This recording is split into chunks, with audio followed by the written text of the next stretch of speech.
கருவாக்கி உருவாக்கி எனையாண்டு காத்தருளும் இறைவா நன்றி.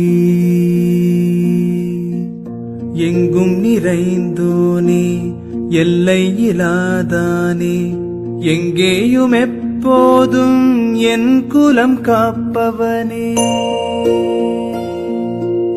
நெஞ்சம் துணிய துணையாய் வருவாய், நேர்மறை உணர்வுகள் பெருகிடச் செய்வாய்.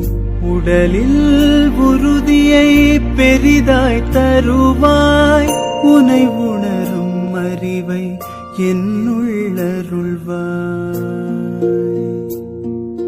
சுற்றமனைத்தும் காப்பவனே, செய்தொழிலில் ஏற்றம் தருபவனே, எடுத்த செயலில் வெற்றி கொடு